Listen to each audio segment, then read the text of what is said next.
वो लोग जो मुझे अभी वीडियो में देख रहे हैं, आपके लिए बेस्ट अपॉर्चुनिटी है अभी यहां पर आने के लिए, क्योंकि अभी स्कूल्स में, कॉलेजेस में एग्जाम्स चल रहे हैं। तो there is a strong possibility आप अभी रजिस्टर करोगे और जल्दी से आपका नंबर आ जाएगा।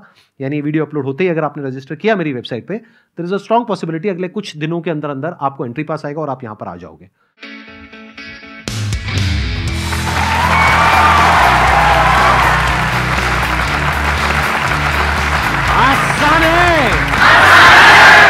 प्लीज हैव अ सीट, बैठिए। आज का जो सेशन है, ये अभी तक मेरे जितने भी सेशंस हुए हैं उससे बिल्कुल डिफरेंट होने वाला है। मेरे को अभी कुछ दिन पहले थॉट आया कि क्या हो अगर मैं एक लाइव प्रॉब्लम सॉल्विंग सेशन करूं, और जिसका कि नाम हो प्रॉब्लम सॉल्विंग मैराथन। यानी लंबा सेशन हो, जैसे मेरे सेशंस यूजुअली होते हैं 15 से 20 मिनट के। क्या हो अगर 1 घंटे से ऊपर का सेशन है और उसमें नॉन स्टॉप एक के बाद एक रियल प्रॉब्लम्स को हम डिस्कस करें। यानी कि आप में से ही कुछ लोग अपनी लाइफ की रियल जो प्रॉब्लम्स आप फेस कर रहे हैं और कैमरे में शेयर करने में कंफर्टेबल हैं। समझ गए ना? हाँ, ऐसा ना हो कि रिश्ता टूट जाए या कुछ। थोड़ा सोच समझ करके, संभल करके। कैमरास लगे हुए हैं, वीडियो ये अपलोड होने वाली है यूट्यूब पे, तो तभी अपनी प्रॉब्लम शेयर करनी है जब आपको कोई दिक्कत नहीं है उसको पब्लिकली शेयर करने में। अगर दिक्कत है तो प्लीज मत करिएगा, नहीं तो आपके लिए प्रॉब्लम हो जाएगी। बाकी जो देख रहे होंगे उनको तो बड़ा मजा आएगा, लेकिन आपका काम हो जाएगा। तो आप प्लीज तभी अपनी प्रॉब्लम शेयर करिएगा, यानी तभी अपना हाथ ऊपर करिएगा जब आपके पास में जेन्युइनली एक प्रॉब्लम है जिसको आप एक्सप्लेन करेंगे। पहले मैं अच्छे से समझूंगा उस प्रॉब्लम को, फिर हम लाइव आपकी जो प्रॉब्लम है उसका सॉल्यूशन निकालने की कोशिश करेंगे। यानी कि मैं एक पर्सपेक्टिव दूंगा, मैं आपको बताऊंगा नहीं कि क्या करना है क्या नहीं करना है, मैं सिर्फ ये बताऊंगा कि अगर मैं आपकी जगह उस सिचुएशन में हूं तो मैं क्या करूंगा। तो आप चाहे यहां पर बैठे हो चाहे वीडियो में देख रहे हो, इससे आपको बहुत कुछ सीखने को मिलेगा। सिर्फ ये नहीं कि एक पर्टिकुलर प्रॉब्लम को कैसे सॉल्व करते हैं, बल्कि ये कि एक प्रॉब्लम को सॉल्व कैसे करते हैं। कौन है आप में से जो अपनी प्रॉब्लम यहां पर लाइव शेयर करने के लिए तैयार है? आई हैव अ प्रॉब्लम जिससे शायद सब लोग ही रिलेट करें, कि हमारी लाइफ में कुछ ऐसा फेज़ आता है कि जब हम लोग बहुत खुश होते हैं, है ना, जब सारी चीज़ें सही चल रही होती हैं, पर फिर भी कहीं ना कहीं हम उस पल में खुद को काफ़ी अकेला पाते हैं। जैसे कि if I am with you और I am with one of my friend, तो कभी कभी ऐसा होता है कि हमें समझ नहीं आता कि अंदर से क्या कमी रह गई है, कि we are not happy, that we are present there but we are not happy. तो सर मेरी प्रॉब्लम तो ये है। प्रॉब्लम्स 2 तरह की होती है। एक होती है फिजिकल, यानी कि अगर आप कहते हैं फाइनेंशियल प्रॉब्लम है तो हम अलग तरीके से इस प्रॉब्लम को अप्रोच करते हैं। आप कहते हैं फिजिकल प्रॉब्लम है, यानी कि हेल्थ से रिलेटेड प्रॉब्लम है, तो हम अलग तरीके से अप्रोच करते हैं। बट आप क्या कह रहे हो, सब कुछ परफेक्ट है, तब भी अंदर से खुशी नहीं है, तो ये प्रॉब्लम क्या हुई? Mental problem. इसको हम साइकोलॉजिकल प्रॉब्लम बोल सकते हैं। बट इसको हम ये नहीं कह सकते कि मेंटली ये कोई बीमारी है या कोई इलनेस है। ये एक ऐसी प्रॉब्लम है जिसको राइट अंडरस्टैंडिंग से अभी इमीडिएटली ठीक किया जा सकता है। मतलब इसके लिए हमको कोई दवाई खाने की जरूरत नहीं है, इसके लिए हमको किसी डॉक्टर के पास जाने की जरूरत नहीं है, सिर्फ अपनी अंडरस्टैंडिंग को ठीक करना है। प्रॉब्लम की जड़ को पकड़ते हैं, क्या है? एक प्रॉब्लम की जड़ ये है कि आपके अंदर डर है कि अगर ये मूवमेंट चला गया तो क्या होगा। तो अपनी लाइफ को ऐसे जीना शुरू करो कि गुजरे हुए कल में मत जियो, आने वाले कल में मत जियो, अभी जो चल रहा है उसमें जियो। उसमें जो कुछ अच्छा है उसको देखने की कोशिश करो। अपनी जो way of looking at life है उसको इस तरीके से बनाओ कि अभी आपकी लाइफ में जो कुछ सही चल रहा है उधर आपका ध्यान होना चाहिए। इसके लिए बहुत एफर्ट लगेगा, क्योंकि ऐसी हमारी प्रोग्रामिंग नहीं है। हमारे आसपास में लोगों की बिल्कुल भी नहीं है। जॉब लगती बाद में, पहले घर वालों को टेंशन हो, बेटे चली गई तो इतनी दूर जाना। नहीं, हमें भी होती है टेंशन, है ना? जरा सा कुछ अच्छा होने लग जाता है, अरे अरे अरे कहीं ये ना हो जाए, कहीं वो गड़बड़ ना हो जाए, ये ना हो जाए। तो पहला तो इसका सोल्यूशन ये है कि खुद को इतना कैपेबल बना लो कि आपके अंदर से ये जो डर है ना, ये पूरी तरह से निकल जाए। जो इंसान कैपेबल नहीं होता है उसके अंदर हमेशा डर रहता है। जैसे फॉर एग्जांपल आपकी लाइफ में सब कुछ अच्छा चल रहा है, मान लेते हैं फाइनेंशियली, तो डर किसके अंदर होगा? जिसको ये पता है कि आज अगर मेरे को इस जॉब से निकाल दिया तो कल मैं कहीं का नहीं रहूंगा या कहीं की नहीं रहूंगी, उसके अंदर डर है। तो सब कुछ सही होने के बाद भी वो कभी रिलैक्स नहीं रह पाएगा। बट जिसके अंदर ये है कि अगर मेरे को इस जॉब से निकाल दिया तो इस कंपनी का नुकसान है, मेरे को तो इससे लाख गुना बेटर जॉब मिलनी ही मिलनी है, क्योंकि मेरे को पता है अगले 10 साल बाद मैं क्या करने वाला हूं, खुद के लिए भी और जिस कंपनी में मैं काम करूंगा या करूंगी उसके लिए भी। तो जिसके पास में ये विजन होती है वो कभी डरता नहीं है, डरती नहीं है। That is 1। 2, अपना जो नजरिया है वो ऐसा रखो कि लाइफ में जो कुछ सही हो रहा है उसके लिए डेली सुबह और रात को सोने से पहले you must have a feeling of gratitude in your heart. And ये अपने आप नहीं आने वाला, इट्स लाइक अ प्रैक्टिस जिसको आपको डेवलप करना पड़ेगा। जैसे एक्सरसाइज अपने आप नहीं हो जाती है, एक्सरसाइज के लिए एक रूटीन बनाना पड़ता है, जो बनाना बहुत ही मुश्किल होता है शुरू में, बाद में जब बन जाता है तो फिर वो आसान हो जाता है। तो ऐसे ही ये जो डेली सुबह उठ करके अपने दिल में एक ग्रैटिट्यूड का भाव, मतलब अपने दिल में एक thankfulness to the universe, to your parents, या जो भी कुछ आपके साथ में अच्छा हो रहा है, to health, to this breath जो चल रही है बिना किसी रुकावट के, to your eyes, to your ears, to your hands, legs, whatever, जो भी कुछ सही है। मैं ज्यादा नहीं कहता, आप 21 दिन भी प्रैक्टिस करके देख लो, बहुत आसान है। यूट्यूब पे आप जाओगे, सीधा डालना ग्रैटिट्यूड अफर्मेशंस, तो बहुत सारी अफर्मेशंस आ जाएंगी, कुछ हिंदी में है, कुछ इंग्लिश में है, तो उसको आप सुन सकते हो। मेरी भी अफर्मेशंस है, एक मॉर्निंग की है, एक नाइट की है, उसको आप सुनो। ज्यादा नहीं कह रहा, 21 दिन तक सुनो, देखो मेजर चेंज आएगा हैप्पीनेस क्वोशिएंट में। सीधा सा फंडा है, गार्बेज इन गार्बेज आउट। जब भी आप दुखी हो रहे हो, आप समझ जाओ आप कुछ ना कुछ गड़बड़ कर रहे हो, उल्टी सीधी कोई वेब सीरीज देख रहे हो मैं बता रहा हूं आपको, और फिर सवाल पूछ रहे हो कि खुशी क्यों नहीं है जिंदगी में। अरे भाई, ज़ॉम्बीज़ की सीरीज देख रहे हो आप, तो उसके यहां से खून निकल रहा है, चारों तरफ खून खच्चर हुआ पड़ा है, और आप कह रहे हो रात को ऐसे सपने क्यों आ रहे हैं। अरे जो देखोगे वही तो सपने आएंगे। तो happiness is an outcome of the kind of actions that you are taking, the kind of thoughts that you are having. तो उसके लिए एफर्ट करना पड़ेगा। I hope you got the answer. Thank you sir. Let's give a big round of applause for her. Sir मेरा question यही है कि अब क्या है कि मैं यूपीएससी की प्रिपरेशन कर रहा हूँ। मैं जैसलमेर राजस्थान से हूँ वैसे, लेकिन वहाँ से यहाँ पे आके मैं अब जैसे प्रिपरेशन कर रहा हूँ, तो मेरे को क्या है कि जैसे ही मतलब सोचता हूँ कि साथ आपका जैसे वीडियो देखे या जितनी भी मतलब मोटिवेशन एक बार तो मिल जाता है, लेकिन मतलब 7-8 दिन के बाद में मतलब ऐसा लगने लगता है कि अब बहुत हो गया, अब इसको छोड़ देते हैं। मतलब कई बार तो ऐसा भी लगा कि यार घर भागने का भी मन किया, उसके बाद में फिर भी दोबारा कंसिस्टेंसी बना के फिर वही सोच के फिर दोबारा उसी पे काम करना। तो सर कैसे मतलब मैं, और मेंटली इतना ज़्यादा प्रेशर होता है कि अब सर दोबारा इसको कभी नहीं कर पाएंगे, तो सर कोई सॉल्यूशन। देखो, प्रॉब्लम को आराम से समझते हैं कि अभी आप यूपीएससी का एग्जामिनेशन क्रैक करने की कोशिश कर रहे हो, जहाँ पे कंपटीशन बहुत ज़्यादा है। जी सर।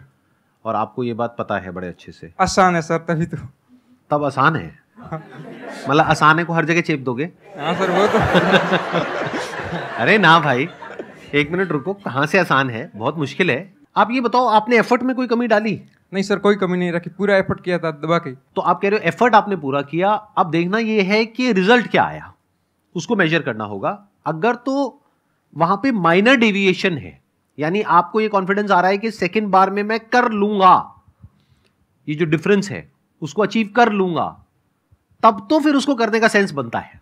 लेकिन आप मान लो अगर उसको क्वालिफाई करने के लिए स्कोर चाहिए x, और अभी उस x से आप बहुत दूर हो, तो फिर आपको बैठ करके ठंडे दिमाग से सोचना होगा कि क्या ये करियर मेरे लिए ठीक है या नहीं है।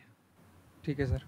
मिल गया आंसर? मिल गया सर। क्या मिल गया? अब जैसे मतलब जैसे मैं 50% से लैग कर रहा हूँ अगर, तो फिर मेरे को मतलब दोबारा सोचना चाहिए कि ये करियर मेरे लिए ठीक है या नहीं है।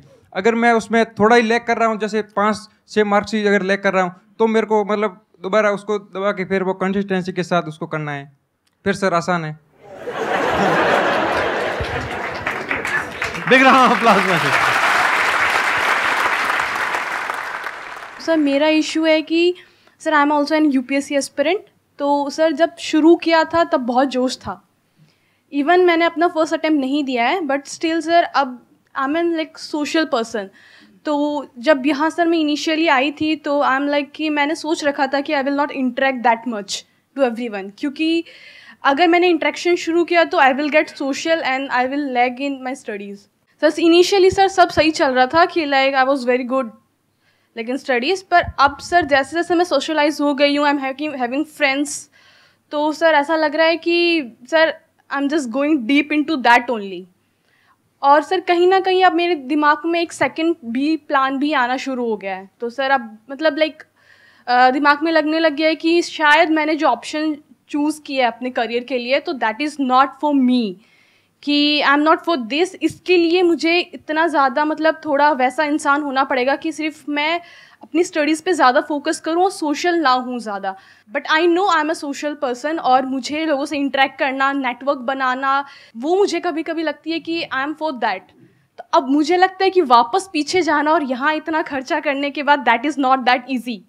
तो sir I am in this situation कि अब मुझे समझ नहीं आ रहा है कि अब मुझे आगे क्या करना चाहिए। देखो, मैं आपको ये नहीं बता सकता कि आपको क्या करना चाहिए। मैं ये बता सकता हूँ अगर मैं आपकी सिचुएशन में होऊंगा तो मैं क्या करूंगा।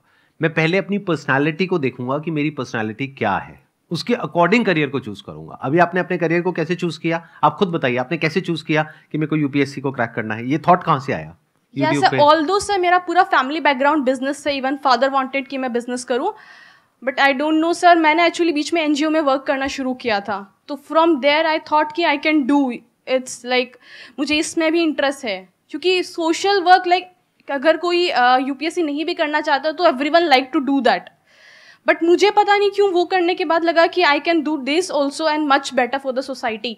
असली सोशल सर्विस होती क्या है ये हमको कभी किसी ने नहीं सिखाया, लेकिन एक कीड़ा हम सबके अंदर है कि मुझे सोशल सर्विस करनी है या नहीं है? आप में से कितने हैं जो सोसाइटी के लिए कुछ अच्छा करना चाहते हैं? हाथ ऊपर करो। और कितने हैं जो महा गिरे हुए लोग हैं जो कहते हैं कि सोसाइटी की भाड़ में, मेरे को सिर्फ अपने बारे में सोचना है? कोई नहीं है। तो सब अंदर से क्या बनना चाहते हैं? सोसाइटी के लिए कुछ अच्छा करना चाहते हैं। ये कीड़ा हम सबके अंदर है, बाय डिफॉल्ट ऐसा ही हमको सिखाया भी गया है मॉरल साइंस की बुक्स में कि सबके लिए अच्छा करो, ये करो, वो करो। बट एक्चुअल में सोशल सर्विस होती क्या है ये कभी हम पूछते ही नहीं है, समझते ही नहीं है। ध्यान से सुन लेना इस बात को, अगर समझ गए तो आपकी लाइफ की एक बहुत बड़ी प्रॉब्लम सॉल्व हो जाएगी। बहुत बड़ी, मतलब बहुत बड़ी। क्या एक फ्लावर एक पार्क में है, मान लो गुलाब का फूल है, उसमें से खुशबू आ रही है, वो सोशल सर्विस कर रहा है? नहीं कर रहा है? Yes sir.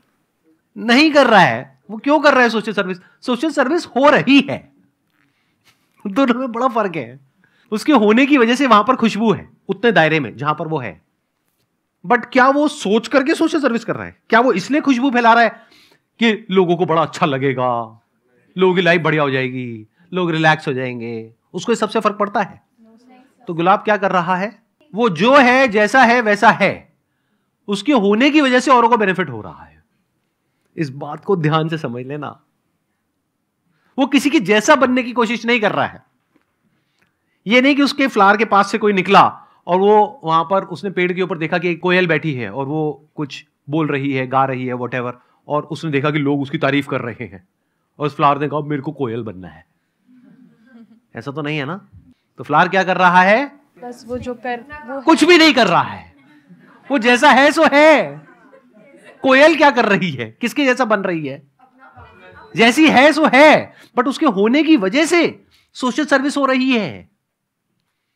ध्यान से सुन लेना, मेरी इस बात को समझ लेना। ये जो ठेकेदार होते हैं ना सोसाइटी के, इनसे खतरनाक लोग कोई नहीं होते। आप लोगों को ये बातें समझ नहीं आएंगी। मैं हर तरह के आदमी से मिला हूं, आदमी औरत व्हाटएवर, तो मुझे पता है अंदर से कैसे होते हैं। तो कभी ठेका मत लो सोसाइटी का।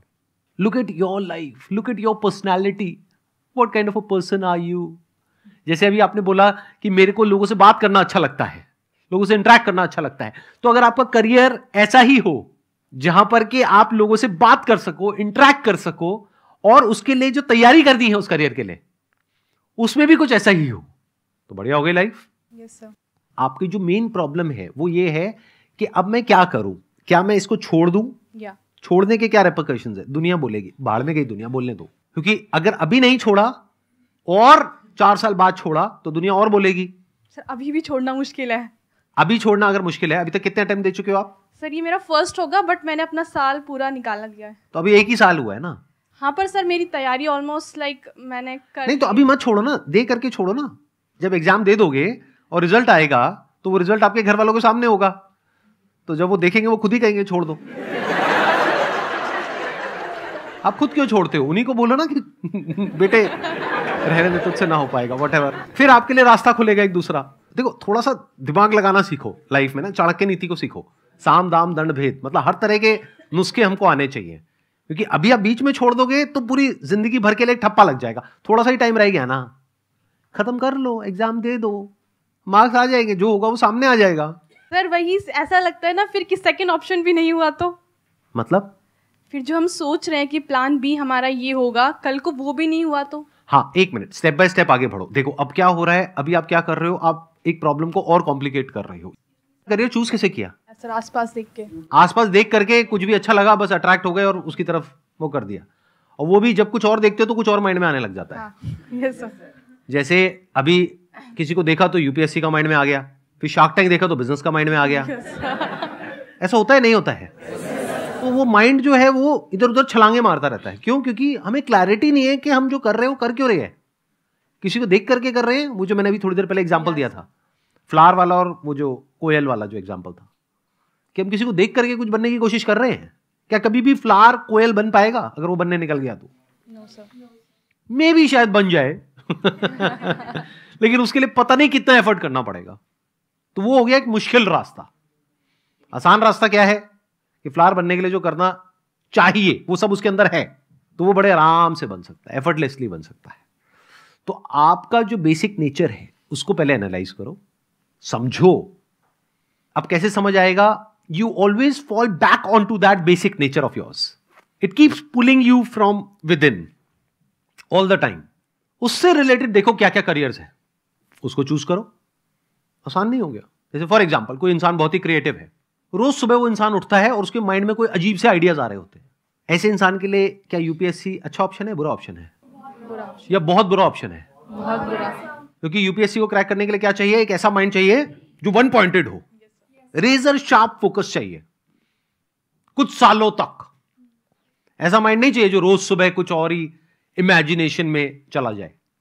तो अगर किसी का ऐसा माइंड है, मान लेते हैं हर एक का अलग अलग माइंड होता है, बॉडी माइंड का स्ट्रक्चर होता है, मान लेते हैं किसी का ऐसा माइंड है जो बहुत ही क्रिएटिव है और वो काम ऐसा कर रहा है जो बिल्कुल ही नॉन क्रिएटिव है, जहां पे क्रिएशन का, आर्ट का, डिजाइन का कोई नामो निशान नहीं है, तो क्या वो कभी भी सक्सेसफुल हो पाएगा? और सोचो अगर वो क्रिएटिविटी से रिलेटेड, आर्ट से रिलेटेड, डिजाइन से रिलेटेड कितनी सारी चीजें हैं, उससे रिलेटेड कुछ करे तो कितना आगे जा सकता है, जा सकती है। बस प्रॉब्लम क्या है, यहां पे हम लोगों का दिमाग बंद है, हमारा और हमारे घर वालों का। हमें क्या लगता है यही बस 2-4 करियर ऑप्शन है, इसके बाहर तो सब मरे पड़े हैं, सब भूखे मर रहे हैं और कहीं बाहर कुछ है ही नहीं। ये बहुत ही बेवकूफों वाली अप्रोच है। This is the height of foolishness. ये एक बंद दिमाग की निशानी है और उसको लगता है कि दुनिया वैसी ही है जैसी कि मुझे लगती है, एक कुएं के मेंढक की तरह। बट जिस इंसान ने पूरी दुनिया को देखा है, एक्चुअल में उसको करियर काउंसलिंग करनी चाहिए, ना कि उसके मां बाप को। मैं इसको और थोड़ा सिंपल करता हूं, अपने स्टैंड पॉइंट से कुछ बताता हूं आपको, एक्सपीरियंस शेयर करता हूं। एक पॉइंट पे मेरी भी एक तरीके से करियर काउंसलिंग हुई। उसको आप करियर काउंसलिंग भी बोल सकते हो, उसको कंसल्टेंसी भी बोल सकते हो, उसको गाइडेंस भी बोल सकते हो। अब वो गाइडेंस मुझे किसने दी? जब मैं अपना बिजनेस शुरू कर रहा था, मैं कुछ बहुत ही गलत डिसीजंस लेने वाला था उस बिजनेस में। मैं सोच रहा था इसको 1 साल बाद करेंगे, 2 साल बाद करेंगे। तब कोई आए और उन्होंने आकर के मुझे बोला कि नहीं नहीं, you should ideally launch it now. जितना आप डिले करोगे, आपको मार्केट का रिस्पांस गेज करने में उतना ही टाइम लगेगा, उतना ही आप इन्वेस्ट कर चुके होगे, उतना ही टाइम वेस्ट कर दोगे, पैसा वेस्ट कर दोगे, फिर एंड में फेलियर उतना ही बड़ा हो जाएगा। Then you will not be able to pivot. तो ये उन्होंने मुझे आइडिया दिया, थॉट दिया। किन्होंने? मेरे एक रिलेटिव हैं जो कि यूएस से हैं। उनका जो एक्सपोजर है बिजनेसेस को लेकर के, लाइफ को लेकर के, वो बहुत बड़ा है। तो वही अगर मैंने सजेशन लिया होता किसी अपने ऐसे रिलेटिव से जो मानो जिनका लाइफ को लेकर के एक्सपोजर बहुत ही नैरो है, तो पहले तो उनको समझ ही नहीं आता। उनको समझाने में मुझे 4 महीने लग जाते कि इमेजेस बाजार नाम की चीज क्या होती है, स्टॉक फोटोग्राफी क्या होती है। अरे फोटो तो गूगल में फ्री में मिल जाती है, कोई पैसे क्यों देगा उसके? ये कैसा बिजनेस है? बिजनेस तो हमें समझ आता है, यहां से माल खरीदा वहां बेचा। तो जो ट्रेडिशनल बिजनेसमैन है वो ऐसी बातें करता। अगर किसी ऐसे इंसान के पास में चला जाता जिसने जॉब करी है, वो कहता अरे बिजनेस में तो बड़ा रिस्क है। तो ऐसा इंसान चाहिए जिसने लाइफ को पूरी तरह से देखा हो। There is absolutely no limit to what you can do if you align your career as per your personality. अपनी पर्सनैलिटी के अकॉर्डिंग अगर आप कुछ करते हो तो वो काम एफर्टलेस हो गया, उसको सीखना भी एफर्टलेस हो गया, बाद में उसको करना भी एफर्टलेस हो गया। अगर आपकी पर्सनैलिटी से वो काम अलाइन नहीं है तो पहले तो उसको क्रैक करना ही नेक्स्ट टू इम्पॉसिबल है, क्योंकि बार बार आपकी पर्सनैलिटी आपको एक तरफ खींचेगी और वो काम दूसरी तरफ खींचेगा, उस काम के लिए जो करना पड़ेगा। फिर उसके बाद अगर आपका हो भी गया और उस काम में भी अगर आपकी पर्सनैलिटी से अलाइनमेंट नहीं है तो आप पूरी जिंदगी के लिए फंस गए। आपको कुछ पर्सपेक्टिव मिला? कुछ थॉट प्रोसेस चेंज हुआ? सर मुझे लगता है कि मुझे अपनी पर्सनैलिटी के अकॉर्डिंग मतलब अपना फ्यूचर डिसाइड करना चाहिए, और अभी जिस सिचुएशन में हूँ तो I should give this next attempt with all my efforts. फिर भी नहीं होता है तो I will go with my personality. और उससे रिलेटेड क्या क्या ऑप्शंस अवेलेबल हैं? सर एक आपकी तरह।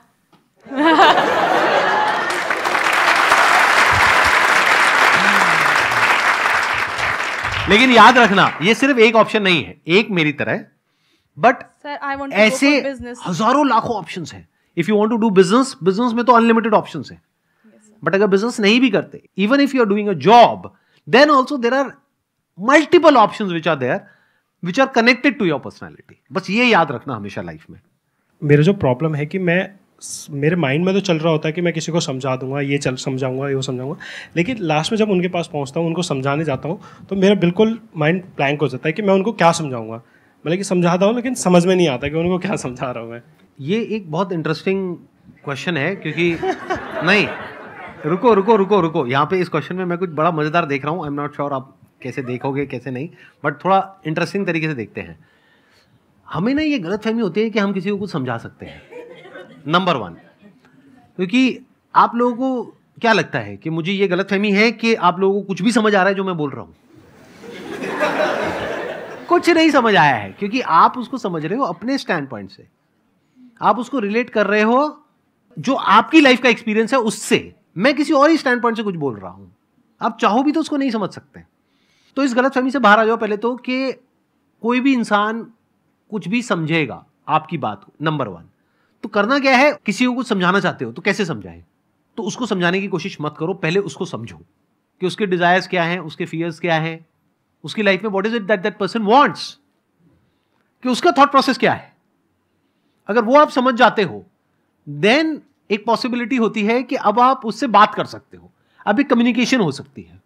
नहीं तो कम्युनिकेशन ही पॉसिबल नहीं है। फॉर एग्जाम्पल, सेल्स में बोलते हैं फीचर्स होते हैं, बेनिफिट्स होते हैं।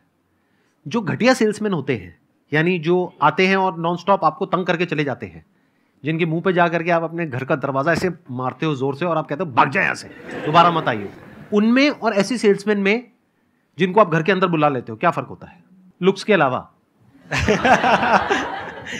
कि उनसे पता चलता है कि एक तो पहली बात तो जो सेल्स पिच में लगे चेप देते हैं बिल्कुल, वो कि आप ये चीज़ खरीद लो, वो चीज़ खरीद लो। और नॉर्मल जो है बिल्कुल पर्टिकुलर तरीके से समझाते हैं कि आप ऐसी चीज़ें खरीदो, उससे आपको ये बेनिफिट्स मिलेंगे। नॉर्मल चीज़ें मैं आपको और बताता हूँ, ये भी आपने 2 लेवल बताए हैं सेल्समैन के, एक तीसरा लेवल भी होता है।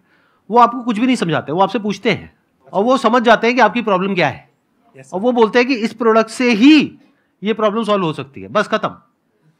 अगर उस प्रॉब्लम के बारे में 1000 चीजें हैं जो बताई जा सकती हैं, वो 1000 नहीं बताते हैं, वो 10 भी नहीं बताते हैं, वो एक ही बताते हैं। वो एक कौन सी होती है? जो आपकी प्रॉब्लम होती है उससे कनेक्ट कर देते हैं। किसी को कुछ भी समझाने से पहले आपको उनको समझना पड़ेगा, फिर आप उनसे बात कर सकते हो उनके लेवल पे आकर के, otherwise you can not talk to anybody. और सब कुछ तो कभी भी किसी को नहीं समझाना है, कुछ पत्ते बचा करके रखने हैं, सारे पत्ते नहीं खोल देने हैं, चाहे आपके पेरेंट्स ही हो। सही टाइम आने पे सही बात बोली जाती है, अगर सब कुछ ही जाकर के आप बोलने लग जाओगे तो गड़बड़ हो जाएगी।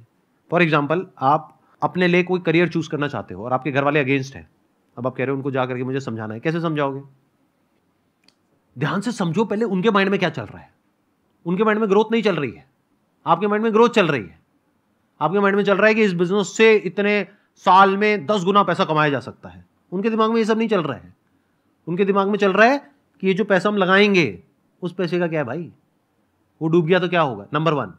नंबर 2, आपकी लाइफ की सिक्योरिटी क्या है। उनके माइंड में कुछ और ही चल रहा है, आपके माइंड में कुछ और ही चल रहा है, और दोनों एक दूसरे को समझाने की कोशिश कर रहे हैं और फिर कह रहे हैं जनरेशन गैप है।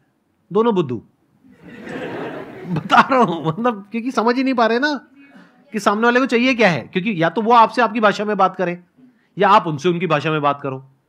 दोनों अपनी अपनी भाषा में बात कर रहे हैं, बिल्कुल ऐसा हो गया, एक अंग्रेजी बोल रहा है, एक जर्मन बोल रहा है, उसको उसकी नहीं समझ आ रही, उसको उसकी नहीं समझ आ रही, और धर धर धर धर धर धर धर धर दोनों बोलते चले जा रहे हैं। और वो कह रहा है कि उसको समझ क्यों नहीं आ रहा, अरे भाई उसको आती ही नहीं अंग्रेजी।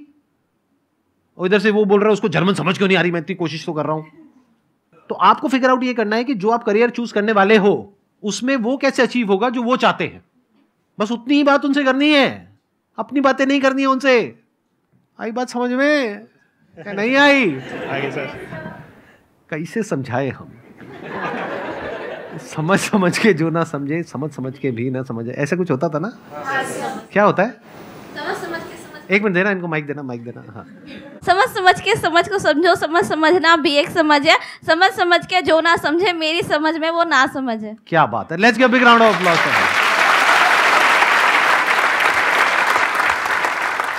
समझ आ गया इन्होंने क्या कहा है? कुछ समझने को है ही नहीं, क्या समझ आ गया? आपको क्लियर जवाब मिला? आपकी प्रॉब्लम को सोल्यूशन मिला?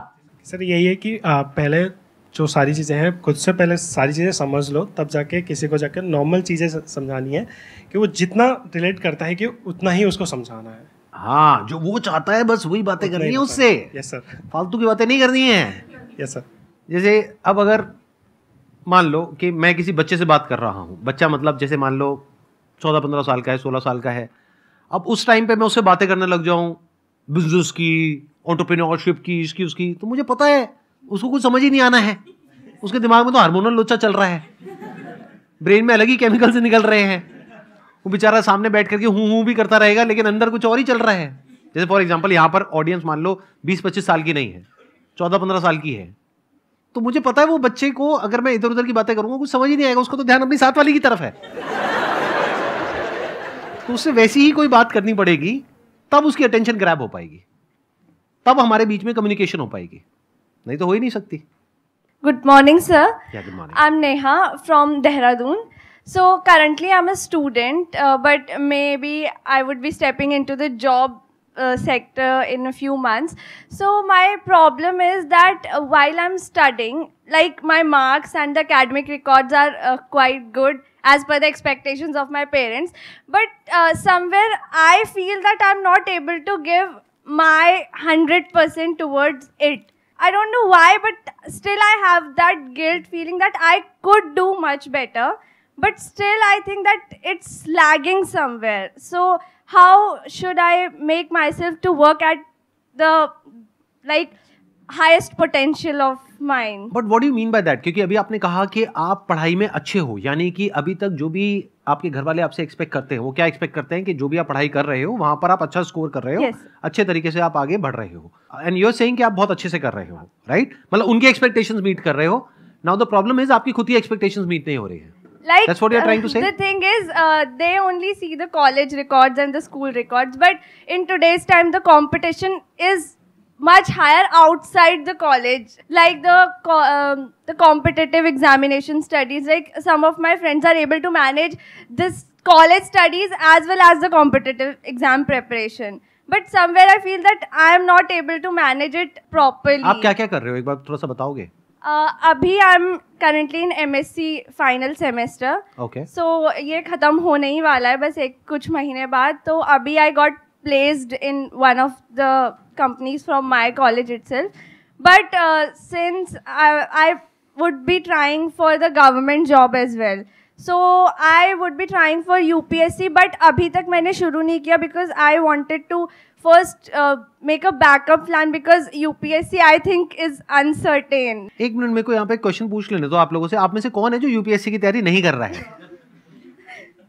हैं ऐसे भी लोग इस दुनिया में, इस ग्रह पे ऐसे भी लोग हैं?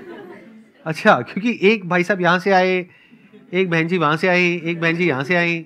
बहन जी चलेगा? मतलब मैं बोल रहा हूँ थोड़ा अजीब तो नहीं, जो भी मतलब क्या बोलूँ, दीदी नहीं, नाम बेटर है आई थिंक। हाँ, नाम is a good idea. Neha नाम है आपका, राइट? तो द प्रॉब्लम इज कि आप ये कह रहे हो कि अब मैं ये कर रही हूँ प्लस साथ में मेरे को UPSC की भी तैयारी करनी है। Like the thing is, it's not only about UPSC. Like जैसे कॉलेज के कुछ काम होते हैं that I do, but मुझे लगता है कि मुझे उसके साथ कुछ और चीज़ें भी करनी है जिसके लिए मैं टाइम नहीं निकाल पाती हूँ. Like staying in Delhi alone requires a lot of work because I cook myself. So वो भी, और फिर household chores.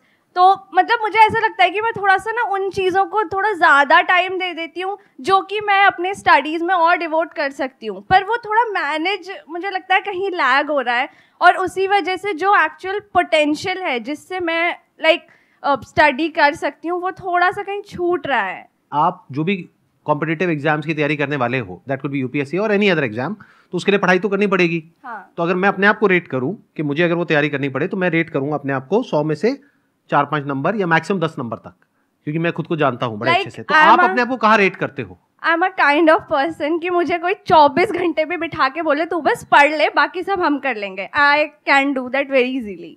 24 घंटे? हाँ. ज्यादा नहीं हो गया थोड़ा? नहीं, actually I have done it like a lot of times. अच्छा, मतलब कहने का एक तरीका है. I enjoy studying. नहीं, मैं आपकी भावनाओं की कदर करता हूँ, समझ गया आप क्या कहना चाह रहे हो. 24 घंटे मतलब कहने के लिए है, बट द पॉइंट इज कि मतलब आप दिन में 10-12 घंटे भी पढ़ सकते हैं. मतलब मैं बोर नहीं होऊंगी पढ़ाई से, ये है. अच्छा, तो आप मतलब बहुत ही पढ़ाई में बहुत आगे की स्टेज पर हो, यानी कि मतलब मे बी 100 में से अगर आपको नंबर दिए जाए, अपने आप को खुद को रेट करना हो, तो मे बी 95, 98, क्योंकि मेरे को नहीं लगता है यहाँ पे किसी में इतना दम भी होगा कि वो इतनी बड़ी बात बोल पाए. है कोई माइका लाल जिसमें इतना दम हो कि वो 24 घंटे नॉन स्टॉप पढ़ सके? कोई नहीं है. आधा घंटा सर, वो भी आधा घंटे में सर 30 बार और थॉट्स आते हैं सर. माइंड को फोकस कैसे करें सर? एनी हाउ, तो ये बोलने का दम बहुत कम लोगों में होता है. तो मे बी 100 में से आप हो 98, 99, मे बी 100, क्योंकि इससे ऊपर और क्या होगा. ज्यादा बोल रहे. मैंने ज्यादा बोला, आपने ज्यादा बोला है. शुरुआत किसने करी थी ज्यादा बोलने की? एक मिनट, आराम से प्रॉब्लम को समझते हैं. प्रॉब्लम यह है कि आप उतना नहीं कर रहे हो जितना आप कर सकते हो. पीछे से आपका फाइनेंशियल बैकग्राउंड कैसा है, यानी कि फाइनेंशियली क्या आपके पेरेंट्स आपको अच्छे से सपोर्ट कर रहे हैं? हाँ, they never like pressurise me on anything. Like जो मैं करती हूँ दे ऑलवेज सपोर्ट मी. जो मैंने पढ़ाई का भी जो चूज किया, उन्होंने कहा जो करना है करो. तो अब आपको फिगर आउट करना होगा कि ऐसा क्या है जो आपका जो बेसिक नेचर है उससे अलाइंड होता है. अब देखो, प्रॉब्लम एक ही है बट सॉल्यूशन दो अलग अलग है. अब जो लोग बहुत ही लीनियर तरीके से सोचते हैं वो कहेंगे प्रॉब्लम अभी जो इन्होंने पूछी थी वो भी ऑलमोस्ट ऐसी ही थी कि भाई करना चाहिए छोड़ना चाहिए. तो मैंने इनको क्या कहा, अगर मैं आपके स्टैंड पॉइंट से होऊंगा तो मैं तो छोड़ दूंगा.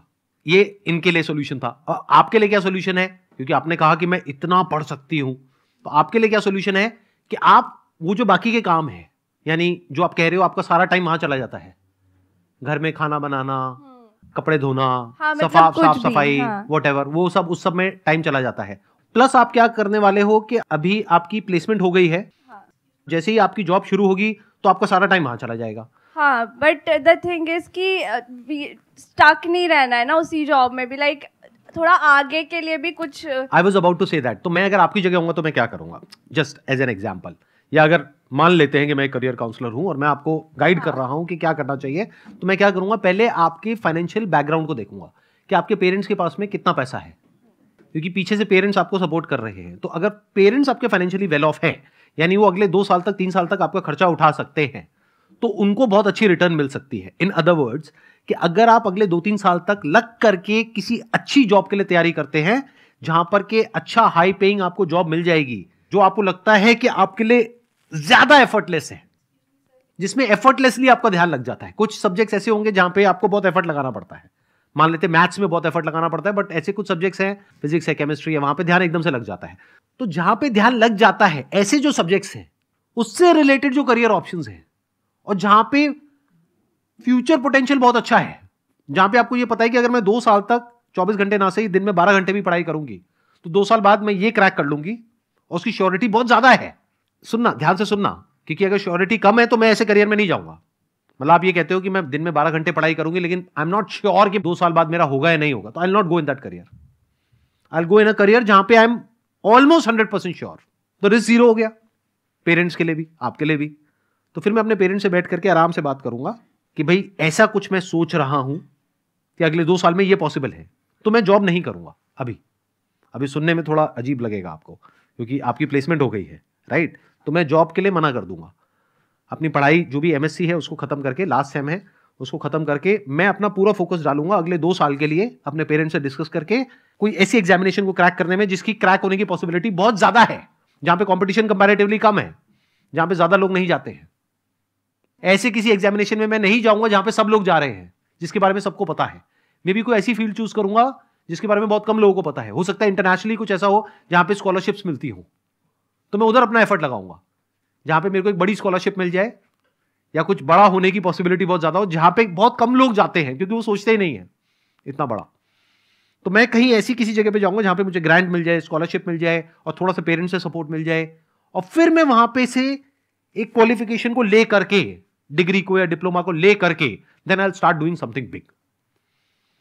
तो 2 साल बाद जो मैं कर रहा होऊंगा वो उससे बहुत बड़ा होगा, जो अभी अगर मैं अपने 2 साल निकाल देता हूं घर के काम करने में या फिर एक जॉब करने में, क्योंकि अभी अगर आपको प्लेसमेंट लगी भी है तो मान लेते हैं कि एक्स अमाउंट आपको मिल रहा है, बट अगर 2 साल बाद आप एक क्वालिफिकेशन ले लेते हो जो आपके लिए लेना मुश्किल नहीं है, क्योंकि 100 में से अगर रेटिंग देखी जाए आपकी इन टर्म्स ऑफ जो भी उसको तैयारी करने के लिए वो चाहिए, आपको जो स्किल्स चाहिए, जो बेसिक नेचर चाहिए, वो आपके पास में है। तो अगर आप पूरा एफर्ट वहां लगाते हो 2 साल तक और वो नहीं हुआ तो उसका बैकअप प्लान भी तैयार है कि अगर ये नहीं हुआ तो यहां हो जाएगा, ये नहीं हुआ तो यहां हो जाएगा, ये नहीं हुआ तो यहां हो जाएगा, बट ये उससे 5 गुना या 10 गुना बड़ा है जो अभी हो रहा है। तो मैं जो अभी छोटा कुछ है मेरी लाइफ में उसको सेक्रीफाइस कर दूंगा कुछ बड़ा अचीव करने के लिए। देखना, ध्यान से समझना। जैसे फॉर एग्जाम्पल हम सबके पास में एक चीज है जो लिमिटेड है, बल्कि 2 चीजें हैं, एक टाइम और एक पैसा। ये 2 चीजें हम सबके पास में लिमिटेड है। चाहे दुनिया का सबसे अमीर आदमी भी हो उसके पास भी लिमिटेड है, वो पूरी दुनिया तो नहीं खरीद सकता ना। और दुनिया के सबसे अमीर आदमी से सबसे नीचे आने में क्या देर लगती है? कुछ ही दिन लगते हैं। हंस क्यों रहे हो? समझ आ गया क्या? अच्छा, नहीं मैं चाहता नहीं था कि आपको समझ आए, बट ठीक है, आ गया तो कोई बात नहीं। तो 2 चीजें हैं जो हम सबके पास में लिमिटेड है, चाहे मैं हूं, चाहे आप हो, चाहे तो कोई भी है, कोई भी इंसान है इस पूरी दुनिया में, टाइम और पैसा। तो इसको बड़े समझदारी से इन्वेस्ट करना होता है, टाइम को भी और पैसे को भी। अब यहां पे एक प्रॉब्लम आएगी, आप कहोगे कि सर आपने जो आइडिया दिया उसके हिसाब से मुझे घर का काम नहीं करना चाहिए। तो घर का काम कौन करेगा? आप। मतलब आपके घर का काम तो करना ही है, तो वो कौन करेगा? अरे तो वो कोई ऐसा इंसान करेगा जिसके टाइम की जो वैल्यू है उसके साथ में वो मैच होता है। मान लो कोई मेड है, वो आएगी, खाना बनाएगी, वो साफ सफाई करेगी, ये करेगी, वो करेगी। अब आप कहोगे सर वो तो 5,000 रुपए लेकर के चली जाएगी। तो क्या आपके टाइम की वैल्यू अगर 2 साल बाद देखी जाए, आज की बात मत करो, आज तो 0 है क्योंकि आज तो आप जॉब ही नहीं कर रहे, क्या 2 साल बाद आपके टाइम की वैल्यू 5,000 रुपए महीना है? तो क्यों कर रहे हो वो काम? समझे? कैलकुलेट करो ना कि अगर 2 साल में आप एक पर्टिकुलर इसको क्रैक करते हो तो मान लो आपको ₹1,00,000 महीने का मिलेगा। तो ₹1,00,000 महीने तक पहुंचने के लिए आपको उसको अगले 2 साल तक 5,000 रुपए देना होगा। 5,000 रुपए महीना मतलब साल का कितना हो गया? 60,000 रुपए। 2 साल का कितना हो गया? 1,20,000 रुपए। तो इसको ऐसे देखो, 1,20,000 रुपए आपने इंस्टॉलमेंट्स में इन्वेस्ट किया, उसके ऊपर जिंदगी भर आपको ₹1,00,000 महीना आने वाला है। बुरी इन्वेस्टमेंट है क्या? तो अपने घर वालों को समझाओ ये बात। प्लस जो जॉब आपने छोड़ी उसमें भी तो लॉस हुआ ना आपको। 2 साल तक मानो आपने एक जॉब छोड़ दी और आज आपको मिल रहा है मान लो 30,000 रुपए महीना, तो साल का कितना हो गया? 3,60,000 रुपए। 2 साल में कितना हो गया? 7,20,000 रुपए। तो 7,20,000 रुपए आपने छोड़ दिया, प्लस ये भी एक मेड रखी करी और वो सब अपने काम को डेलीगेट किया ताकि आप 1 पॉइंटेड फोकस के साथ 2 साल तक पढ़ाई कर सको। तो टोटल लग गया 10 लाख रुपए। 10 लाख रुपए कितने टाइम में लग गया? अगले 2 साल में। लेकिन उस 10 लाख को आपने रिकवर किया कितने टाइम में? अगले 10 महीने में, जॉब लगते ही। तो ये कहां बुरी है इन्वेस्टमेंट? ये तो बढ़िया इन्वेस्टमेंट है। जब घर वालों को ये बात समझाओगे तो उनको समझ आएगी नहीं आएगी? बशर्ते कि आपके प्लान में दम हो। अब वो प्लान में दम क्या होता है? ध्यान से सुन लेना मेरी बात को। बट नॉट श्योर कितने लोगों को समझ आएगी, कितनों को नहीं आएगी, बट कोशिश की जा सकती है। करियर हमेशा ऐसा चूज करो जहां पे डिमांड बहुत ज्यादा हो, सप्लाई कम हो, यानी कि जो हर एक की नजरों में ना हो। अगर कोई ऐसा करियर आप चूज कर रहे हो जो सभी कर रहे हैं तो आपके सक्सेसफुल होने की पॉसिबिलिटी बहुत कम है उसमें। That is a fact. Yes sir. Clear हुआ कुछ? हाँ, क्या बताओ? वही कि हमें मतलब अभी ये देखना पड़ेगा कि किस में हमें थोड़ा सा टाइम और इन्वेस्ट करके हमें बेटर बेनिफिट मिल सकता है, चाहे हमें थोड़ा सा अभी कुछ प्रेजेंट फायदों को सैक्रिफाइस क्यों ना करना पड़े। Please have a seat, let's give a big round of applause. Thank you sir. Sir मैं आपके रिलेशनशिप से मतलब बहुत इंस्पायर्ड हूँ, जैसा आप आपके और रुचि मैम के। ठीक है सर हम भी ऐसे स्कूल में मिले थे 12th क्लास में। हम मतलब कौन? आप और वो लड़की है लड़का? लड़की सर, लड़की।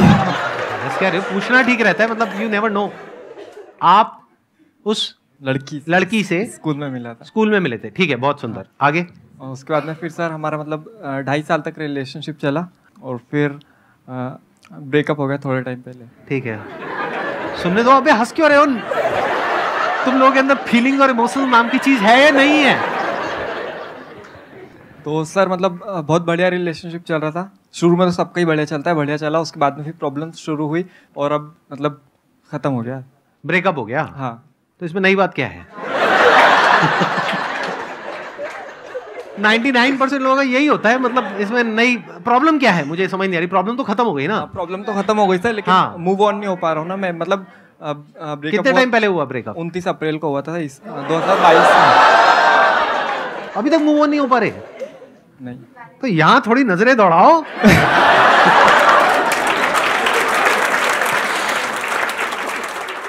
यहाँ पर भी कुछ ऐसी होंगी जिनके ब्रेकअप हुए होंगे और बेचारी मूव ऑन नहीं कर पा रही होंगी। आप उनकी हेल्प करो, आपकी हेल्प करेंगी मूव ऑन करने में। हाँ सर, मैंने यही सोचा था, लेकिन फिर बात ये ना, उसके लिए पैसे चाहिए। पैसे क्यों चाहिए? हाँ चलो ठीक है सर, पैसे भी नहीं चाहिए, लेकिन हाँ ठीक है, शक्ल भी चाहिए भाई। भाई एक minute, on a serious note आप बताओ मुझे प्रॉब्लम है क्या? मैं मतलब समझ नहीं पा रहा सर। जैसे 29 मतलब उस टाइम उसके बाद में हमारी बात नहीं हुई थी 4-4.5 महीने तक की। हाँ हाँ। और फिर जैसे मतलब रिलेशनशिप में होता है ना कि मतलब कुछ स्पेशल दिन होता है, जैसे कुछ अपन सेलिब्रेट करते हैं, तो उस टाइम पे फिर मतलब ऐसे बात हुई थी हमारी थोड़ी, फिर ऐसे चला और फिर मतलब नॉर्मल बात कर रहे थे फ्रेंड जैसे। तो फिर सर ठीक है, वो सब भी खत्म हो गया, लेकिन मतलब वो झूठ बहुत बोलती थी मेरे से। इसके बाद तो पक्का ब्रेकअप हो जाएगा हमेशा हमेशा के लिए। ये पार्ट रखिए, एडिट कर दें। रख लो सर, रख लें। हाँ ठीक है। और भी सर बहुत सारी चीजें जो मैं मतलब शेयर नहीं कर सकता। नहीं मत करना, मत करना। हाँ मैं समझ रहा हूँ आप कहाँ जा रहे हो, किस डायरेक्शन में जा रहे हो। इतना मत शेयर करो भाई, आपके बच्चे भी देखने वाले हैं इस वीडियो को। मैं वैसे इंस्टाग्राम भी वगैरह कुछ नहीं चलाता हूँ, लेकिन जो दोस्तों ने वो लोग मतलब दिखा देता कि भाई देख, तो फिर मतलब वो देख के मूव ऑन नहीं हो पाता है। और ये वैसे आप लोग हंस रहे हो, लेकिन ये प्रॉब्लम बहुत कॉमन है। क्योंकि प्रॉब्लम ये नहीं है, देखो ध्यान से समझो प्रॉब्लम है क्या। प्रॉब्लम ये नहीं है कि आपका ब्रेकअप हो गया है। प्रॉब्लम ये है कि अगर मानो उसकी किसी और के साथ फोटो डल जाती है तो वहां पे असली प्रॉब्लम होती है। सही कह रहा हूँ, गलत कह रहा हूँ? 100% सही है। 100% सही है सर। आपने दुखती हुई नस दबा दी सर। सर हर चीज है ना, मतलब हर चीज है मतलब उसी की मतलब याद भूल आती नहीं है। पा रहा हूँ सर। मतलब हर चीज मतलब उसी की, मतलब कुछ भी ले दे के भाई मतलब दिमाग वहीं रहता है सर 24 घंटे। आई थिंक जो प्रॉब्लम की जड़ है वो ये है कि अभी आपके पास में कंस्ट्रक्टिव और कुछ नहीं है करने के लिए, कि आपकी पूरी एनर्जीज कहीं एक जगह पे लगाने के लिए नहीं है, जिस वजह से आपकी एनर्जीज वहां पे जा रही है। क्या मैं ठीक कह रहा हूँ, गलत कह रहा हूँ? अभी आप क्या कर रहे हैं? यूट्यूब चैनल में वो भी करता हूँ और मेरी जॉब मतलब जॉब भी कर रहा हूँ अभी मैं। आप जॉब कर रहे हो और साथ साथ में अपना यूट्यूब चैनल भी चला रहे हो। क्या आप आने वाले 5 साल बाद अपने आप को फाइनेंशियली एक पर्टिकुलर लेवल पे देखते हो या नहीं देखते हो? सर देखता हूँ। या फिर कहते हो कि नहीं जो भी है जैसा भी है ठीक है, घर वाले तो हैं बैठे हैं वो खिला देंगे व्हाटएवर? नहीं सर, बिल्कुल देखता हूँ खुद को। क्या अचीव करना चाहते हो 5 साल बाद? सर मेरे को बस फाइनेंशियली फ्री होना है। फाइनेंशियली फ्री का मतलब क्या? मतलब कितना पैसा कमाना चाहते हो? इतना पैसा कि मेरे को पैसे की टेंशन ना हो। इतना पैसा कमाना चाहते हो कि आपको पैसे की टेंशन ना हो? हाँ। 5 साल के अंदर अंदर ऐसा कैसे होगा? अभी एज कितनी है आपकी? 22 चल रहा है। 22 है, तो 27 की एज में आप फाइनेंशियली फ्री होना चाहते हो तो सकता है, बट प्रैक्टिकली कैसे पॉसिबल होगा? अभी आप जॉब कर रहे हो, आई एम अज्यूमिंग कि बहुत ज्यादा नहीं कमा रहे होगे वहां से। बिल्कुल नहीं कमा रहा सर। बिल्कुल भी नहीं कमा रहे? नहीं बिल्कुल भी नहीं, मतलब बहुत ज्यादा बिल्कुल फ्री की जॉब कर रहे हो? हाँ बिल्कुल ज्यादा बहुत। अच्छा, मतलब कम कमा रहे हो, है ना? हाँ ठीक है। कोई पढ़ाई लिखाई अभी और कुछ नहीं कर रहे? नहीं सर, मेरे को करना भी नहीं, मैंने खुद ही डिसीजन लिया था कि मेरे को पढ़ाई भी नहीं करनी। तो अब फिर 5 साल में आप फाइनेंशियली फ्री कैसे होगे? फाइनेंशियली फ्री होने की दिक्कत नहीं सर, वो तो बहुत सारे तरीके हैं। आपके वीडियो देखता हूँ मैं, और वीडियोस की बात नहीं है सर, वीडियोस की बात नहीं है। मतलब मेरी जो वीडियोस आपने देखी है वो वीडियोस मैंने बनाई है अपने पर्सपेक्टिव से, यानी जो मेरी लाइफ का एक्सपीरियंस कहता है उसके बेस पे। और मेरी एज आपकी एज से बहुत ज़्यादा है, ऑलमोस्ट डबल है। तो मैंने लाइफ को बहुत सारे अलग अलग एंगल से देखा है, तब जा करके मैं कुछ बोलता हूँ। तो आप ये मत समझो कि अगर मैंने बोल दिया कि पैसे कमाने के बहुत सारे तरीके हैं तो मतलब हलवा है कि आप जाओगे और जा करके कोई भी काम करोगे और वहाँ से एकदम पैसे की बारिश होने लग जाएगी। ऐसा नहीं होता है। उसमें बहुत सारे फेलियर्स भी आते हैं, ये भी बोला ना मैंने अपने सेशंस में। तो फेलियर की गुंजाइश कहाँ है आपके पास में? क्या पीछे फाइनेंशियली बहुत पैसा है आपके पेरेंट्स के पास में? नहीं सर, नहीं है। तो फिर क्या करोगे? फैमिली को सस्टेन करने के लिए पहले जॉब करनी पड़ेगी। Yes sir.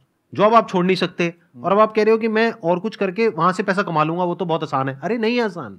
चाहते आप क्या हो? 5-10 साल में फाइनेंशियली फ्री होना चाहते हो। पॉसिबिलिटी क्या है कि अभी जिस ट्रैक पे चल रहे हो, यानी 1 साल पहले जो हुआ था उसको याद कर रहे हो, वो माइंड में चलता रहता है। इधर से जॉब चलती रहती है, उधर से पीछे फाइनेंशियल बैकग्राउंड भी कोई तगड़ा नहीं है, एजुकेशनल क्वालिफिकेशन भी तगड़ी नहीं है। तो पॉसिबिलिटी क्या है कि जो भी आप सोच रहे हो 10 साल क्या वो 20 साल में भी अचीव होना ऑलमोस्ट नेक्स्ट टू इम्पॉसिबल है। लेकिन मेरी वीडियोस देख करके इल्यूजन क्या क्रिएट हो गई? अरे वो तो बहुत सारे तरीके हैं, हो जाएगा। कैसे हो जाएगा? एक तरीका बताओ मुझे, क्या प्लान है? Give me one good idea जिसके बेस पे आप उसको एग्जीक्यूट करोगे, और मैं उसी आइडिया में अभी फ्लॉ निकाल दूंगा। मैं कहूंगा यहां से आपको 10 लाख रुपए आने वाले नहीं है, 10 लाख रुपए डूबने वाले हैं। अब बताओ क्या करोगे? सर ऐसा कोई आइडिया तो नहीं है, मतलब आइडियाज़ तो बहुत सारे हैं। जैसे कि मैंने जब मेरी 12th कंप्लीट हो गई थी 2020 में, तो उस टाइम पर मैंने मतलब खुद डिसीजन लिया था कि नहीं इसके आगे मेरे को नहीं पढ़ना है। तो वो मैंने ऐसे ही नहीं लिया था, मतलब बहुत कुछ देख के लिया था कि मतलब जो कुछ भी काम कर रहे हैं वो लोग भी बहुत पैसा कमा रहे हैं दिन का आराम से। जैसे कोई दरवाज़ा भी लगाना है तो वो सिर्फ 1 घंटा काम करते हैं और 500 रुपये लेते हैं एक दरवाजे का, और अगर वैसे 10 दरवाजे भी जाकर लगाएंगे तो उनका दिन का मतलब आराम से बहुत पैसा हो जाता है। तो मैंने ऐसे बहुत सारे काम देखे थे ऐसे छोटे छोटे, और मेरे को पता था कि हाँ ये बहुत कुछ हो सकता है ऐसे ही। और वो लोग जो कर रहे हैं वो लोग सिर्फ ये करते हैं, वो लोग सारा काम खुद ही करने का सोचते हैं। तो लेकिन अगर मैं कुछ भी मैं कर लूँगा आराम से, कोई दिक्कत नहीं। 1 महीना भी नहीं लगता ये सीखने में जो वो काम करते हैं। हाँ। और मैं उनसे मतलब जो टीवी भी लगाने आते हैं घर में और बहुत सारी चीज़ें हैं, वो टाइम नहीं लगता सीखने में और वहाँ पे पैसा अच्छा है। लेकिन वो लोग सोचते हैं कि नहीं मैं ही कर लूँगा सारे, और वो लोग सारे वही कर रहे हैं, मैंने बहुत देखा है। तो वो लोग सब मैं ही करता हूँ। लेकिन अगर ऐसा कुछ मैं कर दूँ कि हाँ मैं करूँ पहले और फिर साथ में अपनी टीम बढ़ाते चले जाऊँ, तो ऐसे बहुत कुछ बड़ा किया जा सकता है हर चीज़ में, बहुत सारी फील्ड्स में। अब देखो, अब मैं बता देता हूँ आपके साथ में प्रॉब्लम क्या हो रही है एग्जैक्टली। आपके साथ में नहीं हो रही, आई एम श्योर मेरी जो वीडियोस देख रहे हैं बहुत सारे लोगों के साथ में प्रॉब्लम हो रही होगी। देखो हुआ क्या है कि मैं एक बात कर रहा हूँ एक पर्टिकुलर लेवल से, और वो जो लेवल है वो मैंने अचीव किया है based upon a lot of hard work, lot of smart work, lot of understanding, lot of knowledge, lot of information, बहुत सारी गलतियां करके, बहुत सारे लॉसेज उठा करके, तब जाकर के मेरी वो अंडरस्टैंडिंग डेवलप हुई है। आपने वो सब सुन लिया और सुन करके आपके माइंड में क्या आ गया, हाँ इसमें क्या बड़ी बात है, एक दरवाजा लगाना है, 1 महीने में मैं सीख जाऊंगा, उसके बाद में मैं दरवाजा लगाऊंगा, उसके बाद में मैं आगे 10 बंदे रख दूंगा, वो दरवाजे लगाएंगे, और उसके बाद में ये हो जाएगा वो हो जाएगा। ये सब हवा में है।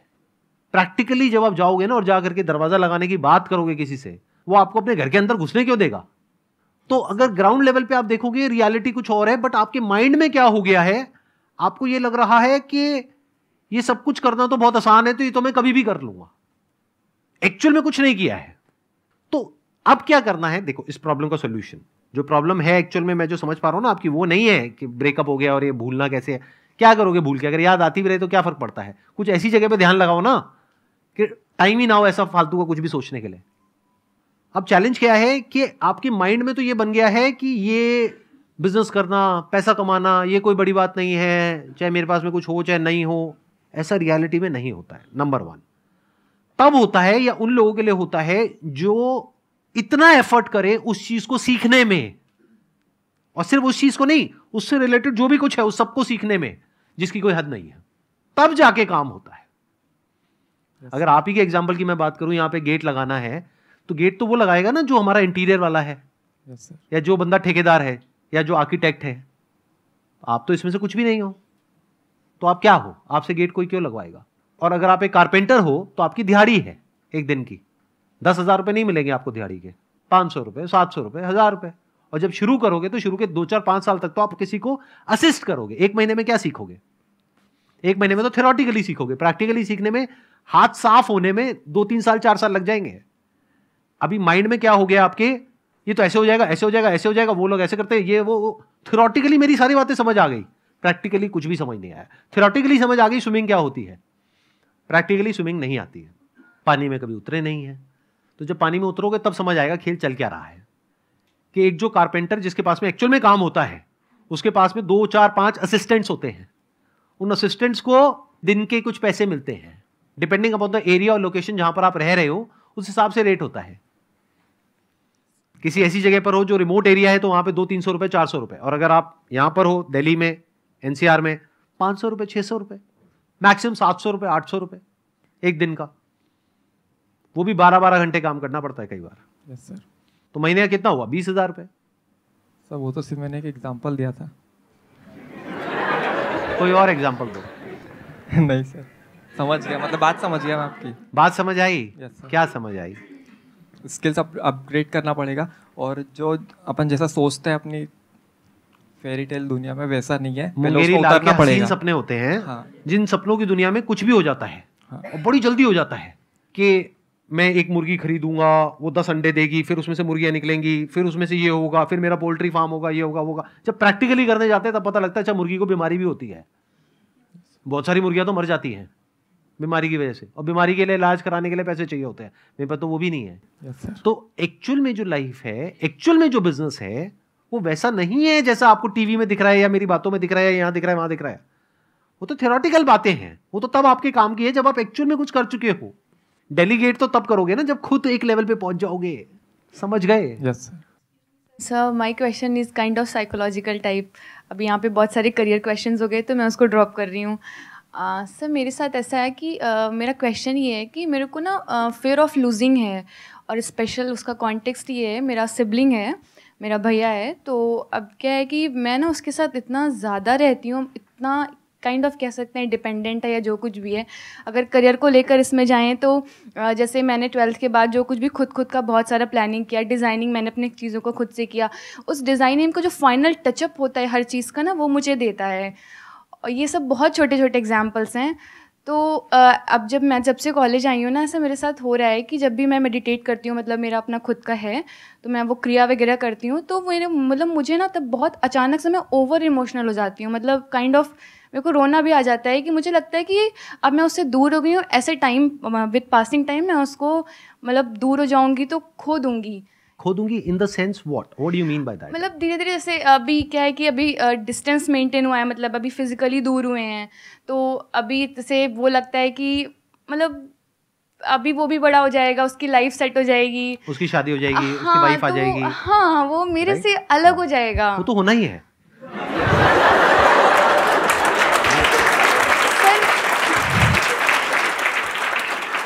साफ कहना सुखी रहना, मतलब वो तो होना ही है, क्योंकि देखो उसकी अपनी लाइफ एक अलग ट्रैक पे निकलेगी। वो होना है, वो मैं एक्सेप्ट करती हूँ, राइट। बट ये चीज़ मतलब क्यों ऐसे साइकोलॉजिकली मेरे साथ ये हो रहा है कि मुझे बिल्कुल जब ये मैं हल्का सा भी सोचती हूँ कि वो मेरे से दूर हो जाएगा और उसकी प्रायोरिटी कुछ और भी हो जाएगी, जो कि नेचुरल होनी भी चाहिए। हाँ। वो मुझे एक्सेप्ट है, बट वो चीज़ उन चीज़ को मैं साइकोलॉजिकली एक्सेप्ट नहीं कर पा रही हूँ। मतलब मैं जब भी वो इमेजिनेशन मेरे में आती कि 4 years बाद, आफ्टर 5 years मैं कैसे अपने आप को देख रही हूँ, वो कैसे अपने आप को अपनी लाइफ में ग्रो करेगा, मैं कैसे आगे जाऊंगी, तो वो उस चीज से मैं सेपरेट आउट नहीं कर पा रही हूँ खुद को।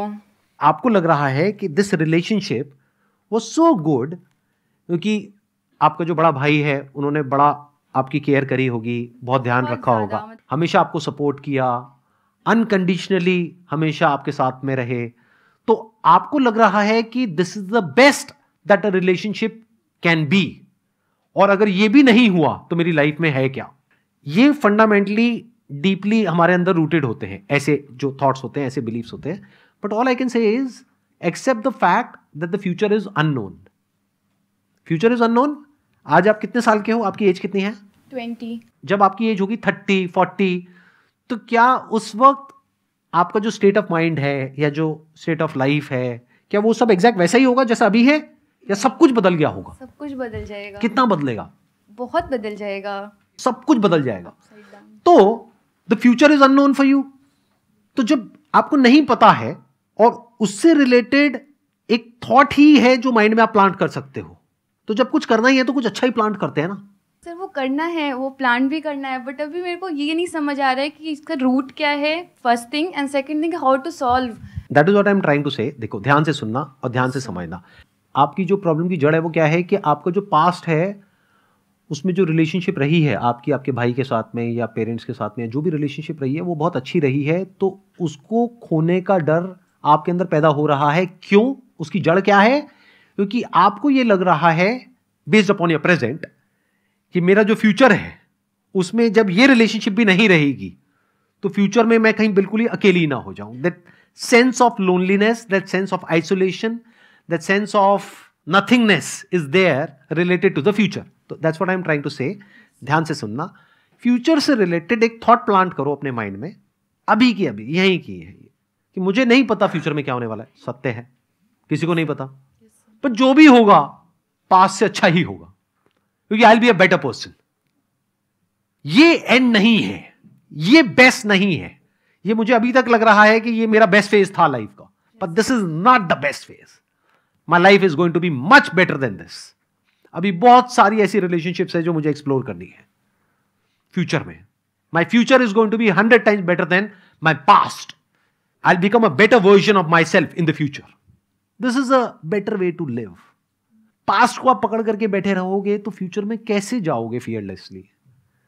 वो पास्ट आपको बार बार रोकेगा फ्यूचर में जाने से, क्योंकि फ्यूचर में जब आप जाओगे किसी भी रिलेशनशिप में तो बार बार आप कंपेयर करोगे, प्लस उस वक्त वो भी आपके साथ नहीं होंगे, राइट? उनकी अपनी एक अलग रिलेशनशिप होगी, अलग प्रायोरिटीज होंगी, तो एक तरफ से वो भी नहीं है, दूसरी तरफ से कोई और आया, उसके ऊपर बेचारे के ऊपर प्रेशर आ गया to live up to that level, तो वो भी बेचारा मारा गया, वो भी फंस जाएगा या फंस जाएगी, वॉटेवर जो भी इंसान आएगा आपकी लाइफ में उसके लिए भी प्रॉब्लम। जो पास्ट में वो थे उनके लिए भी प्रॉब्लम, क्योंकि अब वो क्या करें, अब वो बैलेंस नहीं कर पाएंगे। एक तरफ से उनकी अपनी एक अलग प्रायोरिटी होगी, एक तरफ से आप होगे, तो अब वो क्या करेंगे, तो उनके लिए भी कॉम्प्लिकेशन। तो इसका जो सोल्यूशन है वो यही है जो मैं आपको बता रहा हूं। बोलो कि मुझे नहीं पता कल क्या होगा, 10 साल बाद क्या होगा मुझे नहीं पता, but I know it for sure that at 30 years of age my life मतलब it includes everything, financial aspect भी आ गया, रिलेशनशिप्स भी आ गया, फैमिली भी आ गई, ये भी आ गया, वो भी आ गया, it's going to be much better than what it is now, than what it was in the past. उससे बेटर होगा, कैसे होगा मुझे नहीं पता, but it's going to be better. This is a better way to live. और अपने आप को ऐसे बोलो कि वो इससे अलग होगा। अब आप क्या कर रहे हो, रियलिटी के बेस पे बातें बोल रहे हो अपने आप को, नहीं तो क्या आप एक्सपेक्ट करोगे, आपको खुद भी नहीं पता लगेगा, ये बहुत तेजी से होगा। आप ये एक्सपेक्ट करोगे जैसे कोई नया पर्सन आपकी लाइफ में आने वाला होगा तो आप उससे एक्सपेक्ट करोगे, बार बार कंपेयर करोगे उसी केयर से, उसी लव से, उसी अफेक्शन से जो आपको मिला अनकंडीशनली, फिर उसके ऊपर भी प्रेशर क्रिएट होगा और आप बार बार कहोगे कि ये तो दुनिया है ही बेकार। तो अब हो क्या रहा है, एक तरफ से वो भी छूट गए, दूसरी तरफ से कोई नई रिलेशनशिप बनने के लिए स्कोप ही नहीं बाकी रहा। तो इट्स ऑलवेज बेटर यू से कि वो पास था, दैट वाज गुड, ठीक है, उसको याद करो अच्छे से, खुशी खुशी, हाँ बढ़िया था। बहुत लोगों का पास्ट अच्छा नहीं होता है, तो आपका अच्छा गया, बहुत बड़ी बात है। बहुत लोगों के भाई बहन भी अच्छे नहीं होते हैं, राइट? यहां पर कुछ लोग होंगे जो कहेंगे कि मेरा भाई मेरी बहन ही मेरी सबसे बड़ी प्रॉब्लम है, मेरे माँ बाप 24 घंटे उसी से मेरे को कंपेयर करते रहते हैं, है कि नहीं, कि तू निकम्मा है, on the basis of what, कि तेरी बहन ये पता नहीं क्या है। आपको एक अच्छी रिलेशनशिप मिली पास में, दैट इज गुड, बट इसका मतलब ये तो नहीं है ना फ्यूचर में उससे बेटर कुछ नहीं हो सकता है। That is not the peak of a relationship, that is not the peak of love, of affection, of care. उससे बेटर भी तो हो सकता है ना, तो उसके लिए स्कोप छोड़ो ना। स्कोप कब छोड़ पाओगे, जब बोलो कि जो था पास में वो था, प्रेजेंट में मान लो अगर अभी अच्छा नहीं भी है तो my future is definitely going to be better. कैसे होगा I don't know, let me figure it out. Future create होता है जो आप थॉट्स अभी अपने माइंड में प्लांट करते हो उसके बेस पे। दोज आर लाइक सीड्स जो आप प्लांट कर रहे हो फ्यूचर से रिलेटेड। आप बोलोगे जिंदगी झंड है फिर भी घमंड है, तो लाइफ वैसी ही बनती चली जाएगी। आप बहुत सारे लोगों से मिलो जाकर पूछो, हाँ भाई क्या हाल चाल है, कट रही है, क्या कट रही है भाई तेरी। ऐसे लोगों की लाइफ से आप क्या एक्सपेक्ट करते हो, 10 साल बाद उनकी लाइफ कैसी होगी, बढ़िया हो जाएगी एकदम से, कट ही जाएगी पूरी तरह से। हमेशा अपने फ्यूचर को अपने हाथ में रखो, even if it's not in your hand in reality. अब ये कॉन्ट्रडिक्शन आएगा यहां पे बहुत बड़ा, आप कहोगे यार दोनों बातें कैसे हो सकती हैं। हो सकती है। एक सत्य क्या है कि फ्यूचर हमारे हाथ में नहीं है, बिल्कुल, कल नहीं पता क्या होने वाला, कल मर जाए तो। दूसरा है कि हो सकता है कल ना भी मरे, मर जाओ तो प्रॉब्लम नहीं है, खेल खत्म, बट अगर नहीं मरे 10 साल तक तो, 20 साल तक तो, 50 साल तक तो, उसको प्लानिंग बोलते हैं, रिटायरमेंट प्लानिंग, फ्यूचर प्लानिंग। समझ गए ना? आप कहते हो अरे कल मरी जाना है तो क्या फर्क पड़ता है, सारा उड़ा दो पैसे खर्च दो, ओ तू खा पी मस्त रहे, ये वो व्हाटएवर। तो ऐसे लोग जब नहीं मरते हैं तो प्रॉब्लम क्रिएट हो जाती है, उनके खुद के लिए भी और उनके घर वालों के लिए भी। अब फ्यूचर में एक तरफ से तो कुछ भी हमारे हाथ में नहीं है, एक तरफ से सब कुछ आपके हाथ में है। दो पॉसिबिलिटी हो गई, एक कि 10 साल बाद, 20 साल बाद, आपकी बात नहीं करता मैं अपनी बात करता हूं, 10 साल बाद, 20 साल बाद मैं जिंदा रहूंगा या नहीं रहूंगा। हो सकता है रहूं, हो सकता है ना रहूं, दोनों पॉसिबिलिटी हो गई ना। तो एक एंगल से देखा जाए, अगर मैं जिंदा नहीं रहूंगा तो वो मेरे हाथ में नहीं है, लेकिन अगर जिंदा रहा तो किसके हाथ में है? तो 100% मेरे हाथ में है। वो कैसे क्रिएट होगा मेरा फ्यूचर 10 साल बाद, 20 साल बाद? जिस तरह से मैं आज सोच रहा हूं, एकदम से थोड़ी टपकेगा फ्यूचर कहीं से। फ्यूचर इस प्रेजेंट से और पास्ट से ही तो निकलेगा। जो मेरा नजरिया है प्रेजेंट को देखने का और पास्ट को देखने का, उसके बेस पे मेरा फ्यूचर क्रिएट होगा, उसके बेस पे मेरे फ्यूचर को प्रेडिक्ट किया जा सकता है। तो एक एंगल से देखा जाए तो फ्यूचर हमारे हाथ में नहीं है, बट एक और एंगल से देखा जाए तो फ्यूचर हमारे हाथ में है। अच्छा, अब एक और interesting layer, this is the last layer of this thing, देखना ध्यान से समझना। कितना परसेंट फ्यूचर आपके हाथ में है और कितना नहीं है? 20%। मतलब 20% आपके हाथ में है, 80 नहीं है। मेरी अगर आप कैलकुलेशंस देखोगे और समझने की कोशिश करोगे तो 99.99% आपके हाथ में है और 0.01% आपके हाथ में नहीं है, क्योंकि अगर ऐसा नहीं होता तो दुनिया की सारी इंश्योरेंस कंपनीज बंद हो जाती।